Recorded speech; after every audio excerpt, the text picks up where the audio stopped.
Trauma. Everyone has it. No one talks about it.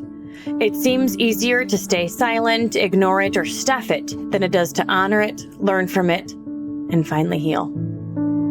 Trauma is debilitating, yet so often we suffer in silence. Trauma is not meant to be battled alone, and we are no longer going to suffer in silence. Together, we are creating a safe place to speak, to share our stories, and grow our strength as we heal. Together, we are giving a voice to those who have been silenced, bringing darkness into light, and letting God use our stories. Today, we find ourselves again. We relight our spark and let it light up the world. Stop SIS is a nonprofit organization dedicated to educating on issues of trauma and trafficking, as well as the amazing power of the healing journey. Welcome to Stop SIS.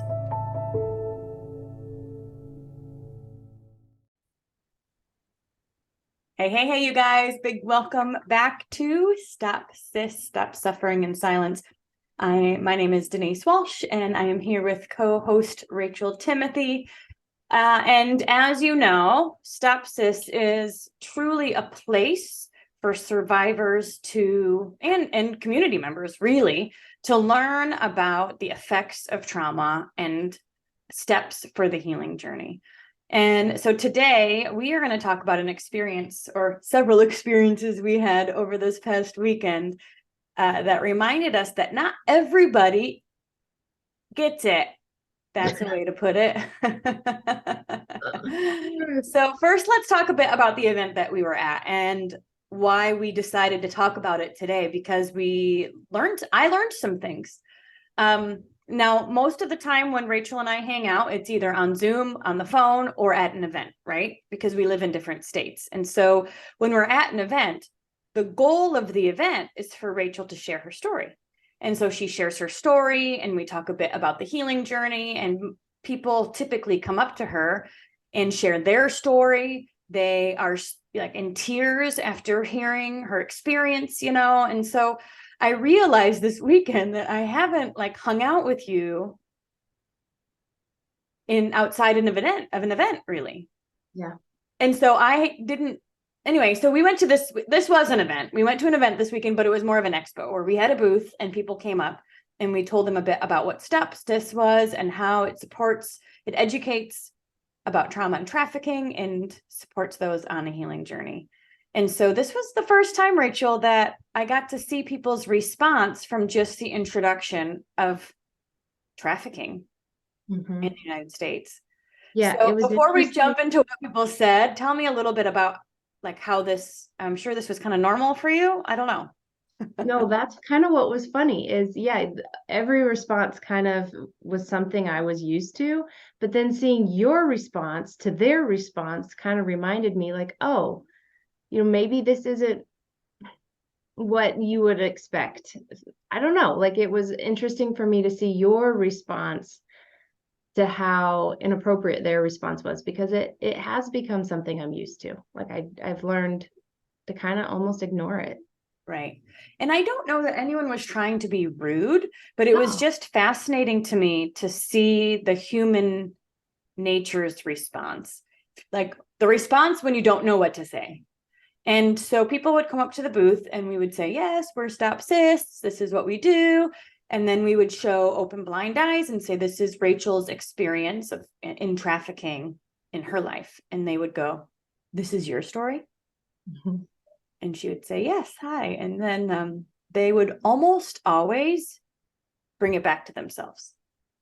Or the border. What's happening? Well, yeah, and what they know. Yeah. So they would say, oh, I know trafficking. They'd bring it back to the Texas border. Or they would say, oh, I know someone who was trafficked. Do you know them? Yeah.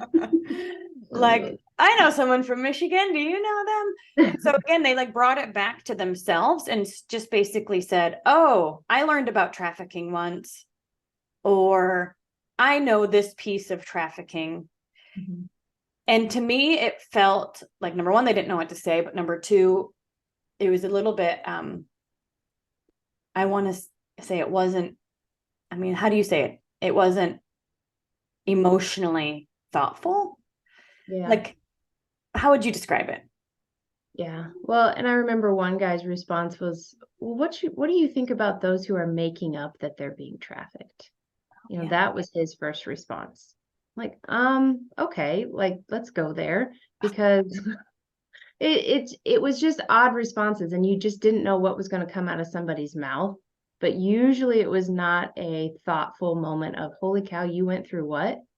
Can I learn more because I have kids too? Where did this happen? How did you get out? Like, I want to understand because this is a problem. It was just, this is what I know. Let me get out of this conversation as quickly as I can so I can move on to the next booth because now I'm uncomfortable. That's what it feels like. Right. It felt like Rachel's sharing a little bit of her story. I mean, not even sharing, just like, hey, this is my story. This book is my story. And they would almost always start talking about themselves. Now, there were a few people that had more helpful responses. And those were the people that instead of bringing it back to themselves and what they know and what they've understood and what they've learned in the past, they brought it back to you. And they said, I'm so sorry you experienced that. Tell me more. Yep. And that to me was a much more emotionally sound, like a mature, I don't know the word, but like it was a helpful response because it gave you a chance to go a little bit deeper and for them to really understand. Yeah, it was more personal at that point, and you could tell they were okay with the heaviness and not uncomfortable by the topic. They really just cared what I went through. Right. They really just wanted to hear more of your story. And what I learned in that moment is that this response needs to be taught. Because apparently it's not natural. Most of these people just immediately brought it back to them. And so the response of, oh my gosh, I'm sorry to hear that.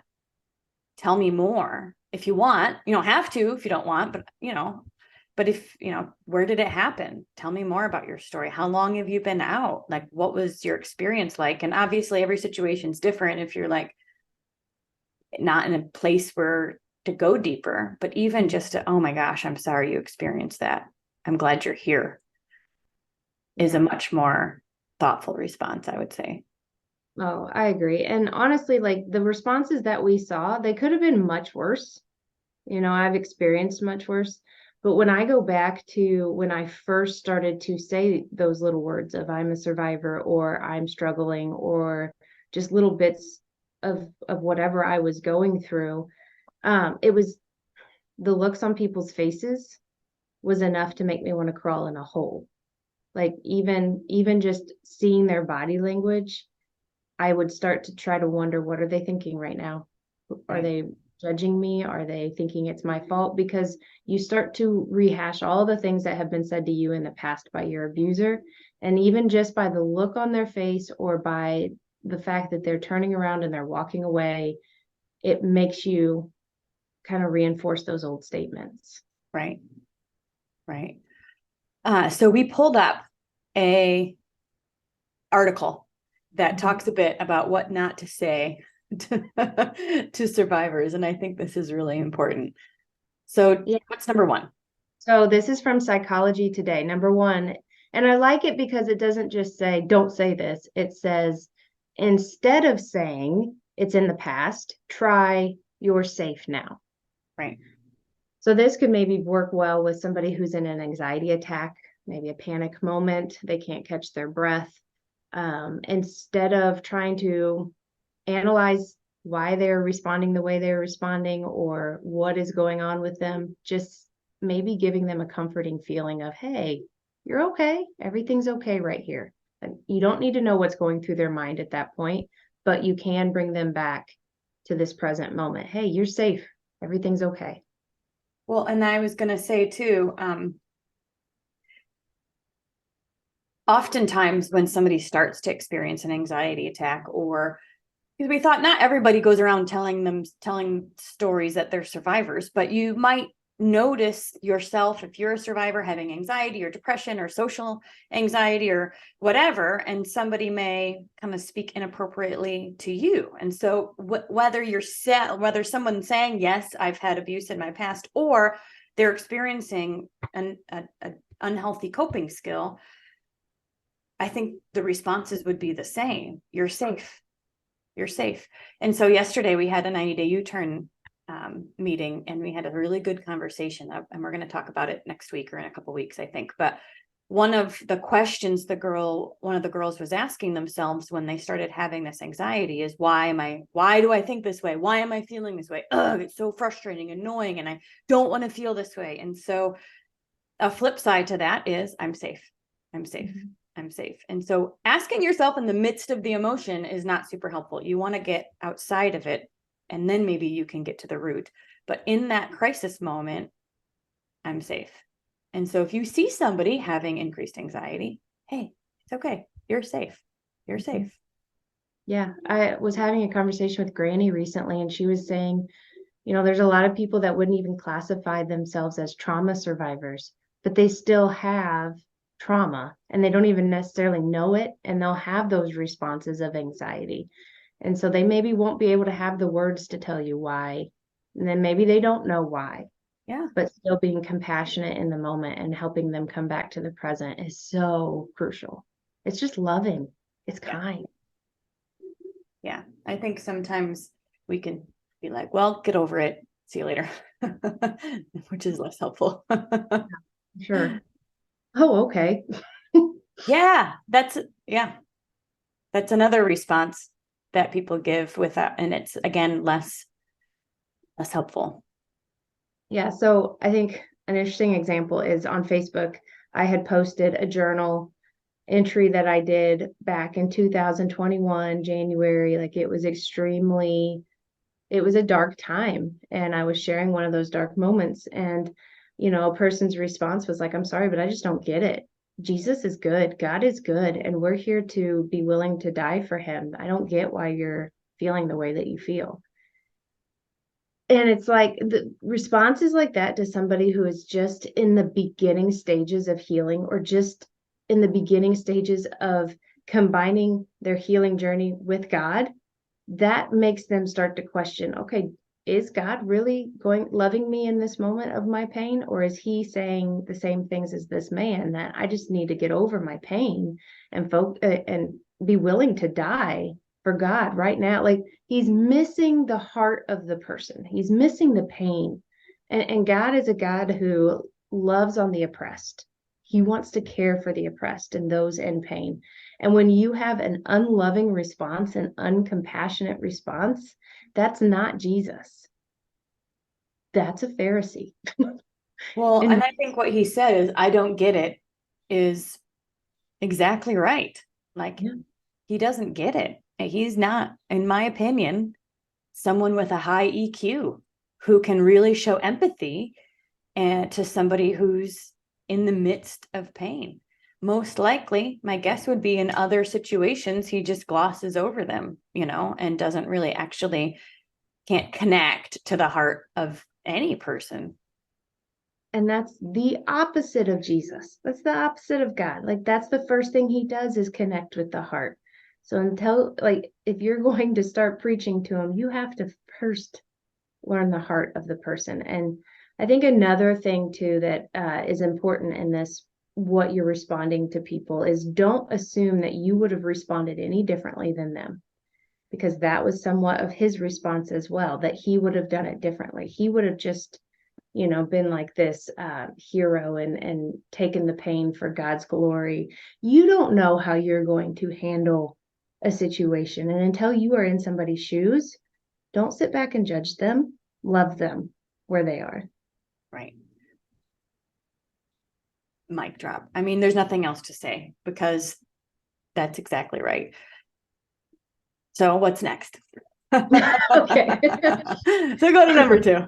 Number 2. Instead of saying, you need to talk about it, you need counseling, you need help, say, I'm here to listen if you need to talk.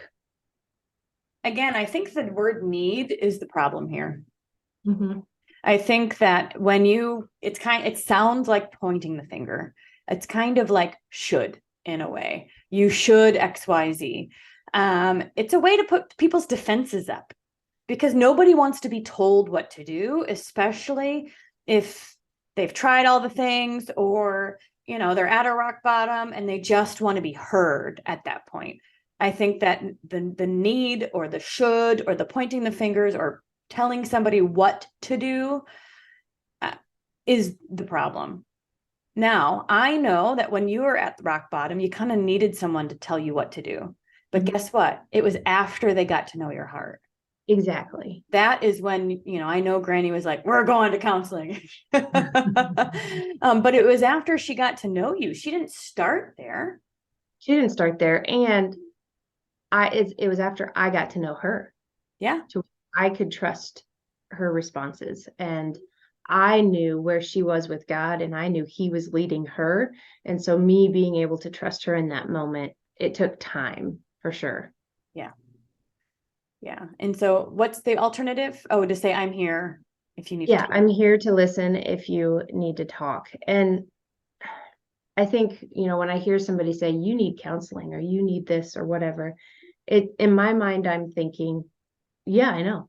I do, but here's all the roadblocks as to why it's going to be extremely hard for me to do that. You're not maybe wrong, but in the same sense, you don't understand all of the other things that go along with that. I don't have the money.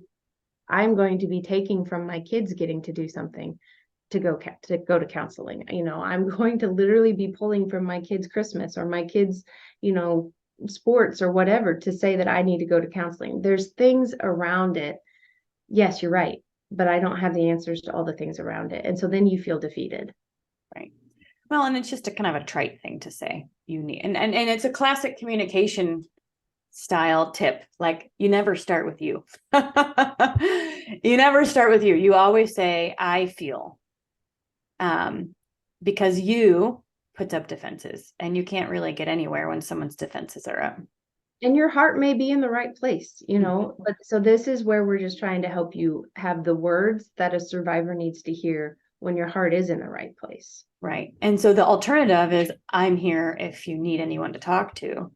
Yeah. Is a great place, is a great open door. Now, what if the person,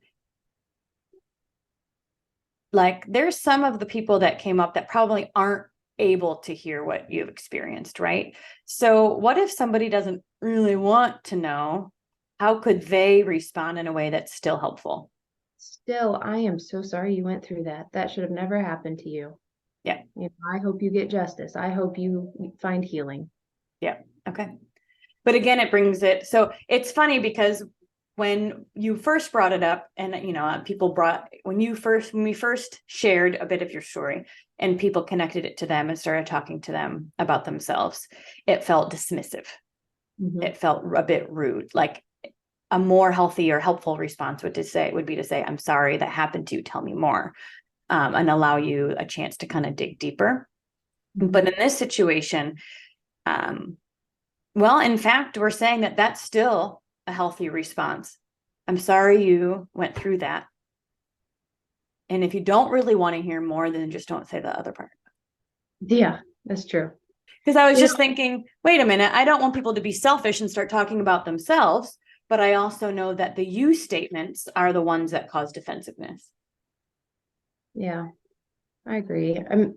I think another thing that makes sexual abuse or sharing of a sexual assault or whatever makes people a bit more uncomfortable. And I wholeheartedly believe this was part of our situation in this event, is that the person that's uncomfortable in the moment is uncomfortable most likely because they have been maybe online.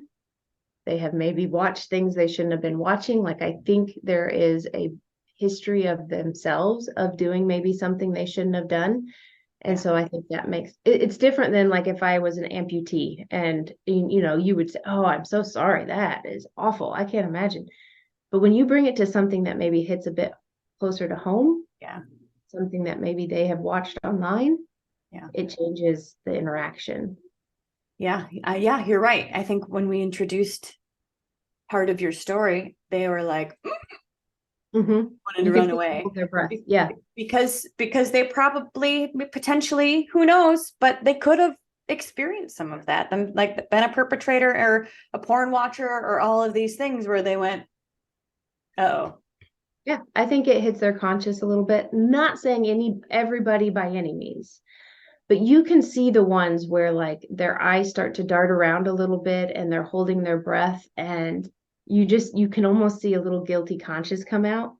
And what's interesting, I'm not sitting there judging them, but I can see it written all over their face. I know why they're squirming and why they want to get out of here.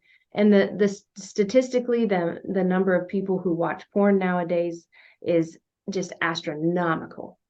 And it's not it's not what porn even used to be. It's getting worse and worse and worse. And minds are making it normalized, and it's sad. And so when somebody shows that I was hurt in that moment of what you were watching, I mean, yeah, a good person will squirm, you know. well, hopefully a good person isn't watching that stuff, but Correct. But I think a lot of good people, it's one of their addictions, it's one of their struggles, and they aren't necessarily proud of it, but right, they don't know how to quit. right.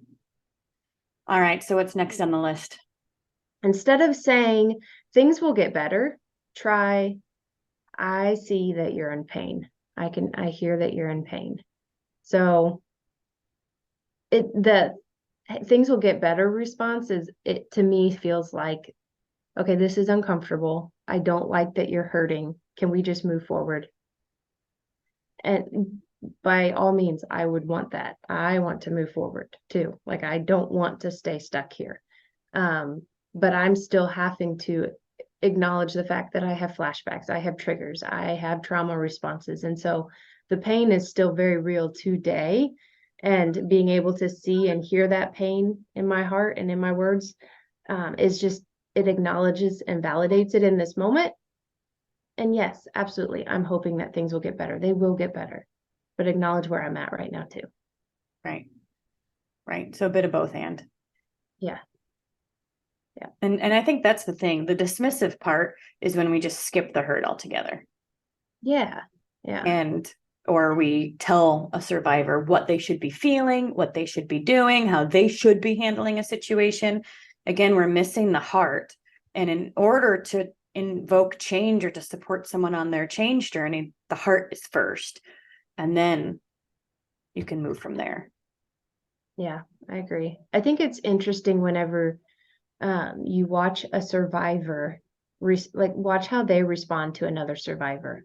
They're pretty good about, having empathy, having compassion, like wanting the person to feel safe in the moment. And so I think taking cues from other survivors will help show you how they need you to respond. Absolutely. And even just if you hear somebody or see somebody on Facebook or social media starting to share their journey, one thing to remember is that that's a big deal to them. Oh, it's huge. It's a huge deal. And so even if you don't get it, sir, or whatever, one thing you could comment is, thank you for being vulnerable. Thank you for being courageous. Thank you for sharing your story. Because survivors don't need to tell their story for the rest of their life in this like they'll be able to tell other pieces of their life too. You know what I mean? Like they have other things to talk about, but the fact that they're sharing their story is really important. Yeah. Does that I make think sense? it makes a ton of sense. I think sometimes survivors or responses to survivors online that I have seen is, oh man, I'm sorry you feel that that's the way that it happened, but here's how it actually happened. Oh, Maybe they know the person and they're like, oh, you felt that way. I'm so sorry you felt that way. But actually, the person wasn't trying to abuse you. It really wasn't abuse, or they didn't mean to. And those types of responses as well are not helpful. right. Right. Okay. What's next?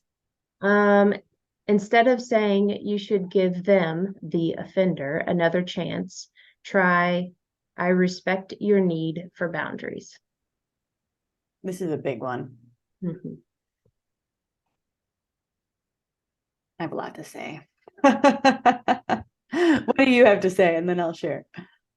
Um, there's a difference between forgiveness and letting somebody back in your life. Um, it is not wise for a survivor to let an offender back in their life. No, Ever, no. ever. Well, And and they the can see it from a distance. yeah, the reality is that perpetrators never have one victim. Mm-mm. And so it's not a mistake. It's not a whoopsie. It's not a oh darn. Mhm. It's like who they are. And so setting boundaries with people who you know are perpetrators or have, hurt you is a super important growth step. Yeah. I think this is a huge issue in our Christian community because of grace and, people can change. God can change anybody's heart.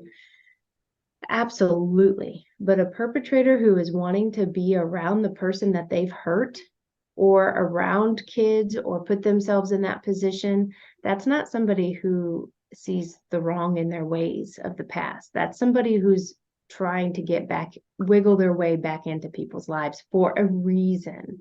Right. And what I've seen or heard is, in fact, I actually haven't watched this yet, but we should watch the Duggar documentary that just came out and then like assess it. Yeah. Druger, I don't remember their name. I don't know anything about them until this all stuff came out. So I'll learn a lot. But what I see happening is minimizing. So, oh, it's not that big of a deal. Oh, you were only 5 or 7, or oh. And so that is not helpful to a survivor to minimize it. It doesn't matter if an abuse happened one time or over 10 years. Like Mm-hmm. trauma still impacts us on a cellular level. And so to tell people, oh, it's no big deal is again dismissing the pain and dismissing the heart. Well, and I think let's look to it, minimizing what Josh did at the ages that he did it. They minimized that as well. And it then continued to escalate until now the man is in prison. So I think, as well as a parent, even though no parent wants to be in this spot, if your child is doing something inappropriate, don't minimize it. Oh, they're just being a kid. Oh, they're just being a curious boy. Oh, no, like this is a serious thing. And for that child's sake as well, they need help and it needs to be addressed. Yeah. Yeah. All right. What's next? Okay. Instead of saying it's time to move on, try I'm here for you. Okay. We did kind of talk about that We already. kind of already did. Instead of saying let me help you, try how can I help? So again, these are really just good tips for good communication and Mhm. keeping an open door between somebody by instead of telling people what to do, using the you should, you need, all of that kind of stuff. Yeah, and let me explain. The reason taking control of the situation in that moment and telling somebody what to do is so difficult for a survivor is because they didn't have control in the moment of the abuse. All control, all ownership of themselves was stolen in the moment of abuse. And number one, they don't feel like they even have a voice anymore, that they don't feel like their voice matters. They don't feel like they can make good decisions. I remember back in the day when I thought, I don't even know the right way to heal. Like I literally felt like I couldn't do anything right. And so when somebody comes in and is like, you need to do this and you need to do that, and it's against what you're feeling in the moment, it once again you're taking control, you're taking ownership of the situation, and the survivor needs to learn how to take that back. Right. Right. I remember the first time we started working together, we were working on healthy habits. And I was like, all right, I'll come up with a plan and then we'll talk about the plan and you will implement the plan. And so I was thinking about it throughout the week. And then we had our next meeting. And I said, you know what? Instead of me creating a plan, how about you create the plan that will work best for you and we can create it together. And I remember you just feeling this like, Yeah. like, okay, it's not somebody who's telling me what I should do for my own life. It's somebody who's asking me, what do I want? Which I'm sure you are not asked very often, especially when the abuse was happening, of course. Right. Yeah, no, I remember at the end of our conversations always ended with, okay, so what are you going to work on this week? What are your plans this week? What are you going to, how are you going to grow a little bit deeper this week? And not only was it like, okay, I'm taking control, but I had to stop and think, what can I do? What is doable this week? Instead of just taking in your words, I'm having to come up with my own choices in that moment. And that was powerful. Right. Right. Yeah. I think that's a part of taking the ownership back, Yeah. is even just saying, what's one small step that I can practice? Yeah. And And I so, remember conversations with Granny where she would be like, she would already know the answer. And she could have just flat out told me, here's the fix. But instead she prompted my mind to kind of figure it out on my own. And it took a whole lot longer. It was exhausting probably for her, but in the end, I came to the correct, like the right solution for myself, the healthiest solution for myself.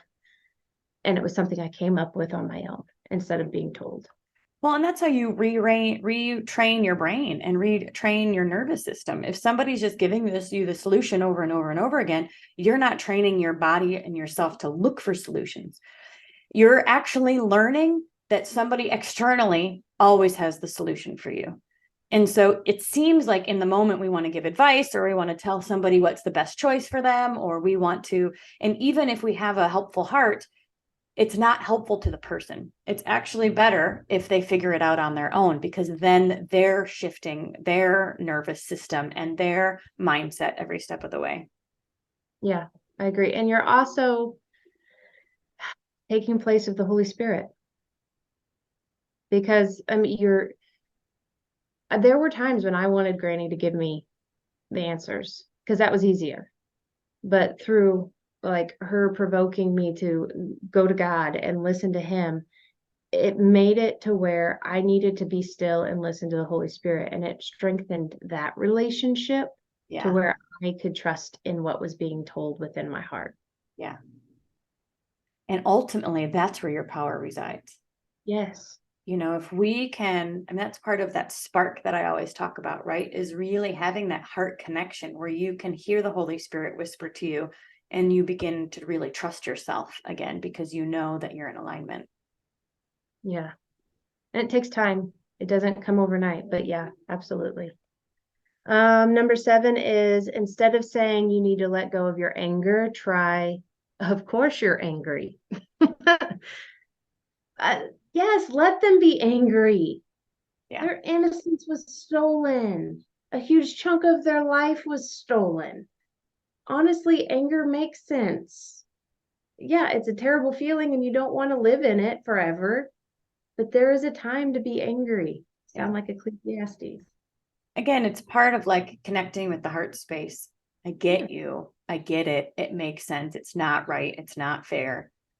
And eventually you can say, now what? But right now we're connecting. Yeah. I mean, hearing that God was angry over my situation was so comforting. And it's true. Like God gets angry when oppressors hurt little children. And this could be in domestic violence situations. This could be in, we've heard a lot about like cult situations where there's this brainwashing and the authority figure is negatively hurting the people below them. It's just, at the end of the day, zero people should have their powers taken from them, their ownership of themselves taken from them. And I think understanding that side of it too, the brainwashing side of it, because that was one comment I heard over the weekend was one of the guys was like, they're an adult. Like they can make their own decisions. I mean, do you really believe this stuff that somebody can like impact how somebody feels or chooses or whatever? Yes, absolutely they can. Just Yeah. because you're an adult doesn't mean you can't be brainwashed. Yeah. I mean, that's what grooming is for. Yes. And it's happening all the time, because even as adults, right, we want to be loved, we want to be seen, we want to be heard. And if somebody comes along and is offering this place where you can be special and a part of something, even adults can be led into that, and it can change their whole world.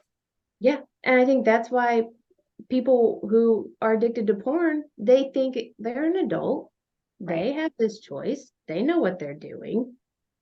No, This is a traumatized individual. Yes. Yes. I mean, I say often, like, I would go 9. I would become a 9-year-old little girl emotionally, mentally in that moment. And it's because of the past trauma. And I bet you 100% of adult film workers, or, whatever you want to, they were abused, because that's where they see their worth. That's the only worth they feel like they have. All right, what's next? Instead of saying you are worthy, deserving, good enough, say, I believe you are worthy, deserving, and good enough because. Why do you think that's important? Because trauma survivors often don't believe it. You can say you think I'm worthy or that I deserve X, Y, and Z, and those are really hard words to believe when you have been treated like property, and but hearing that somebody else believes that about you, like twisting the words a little bit to where I believe that you are worthy because, that reaches the heart in a different spot. Yeah, and I think it's the because that makes a difference. You're not just saying blanket statements. You're saying, I see this quality in you because of this thing you said, or this thing you did, or this thing I've noticed in you. Like, you're being really specific with the person, which can be helpful for them to actually even believe your words. Yes. Yep. All right, what's next? Instead of saying this has made you stronger, try this has impacted you significantly. Okay. And why is that helpful?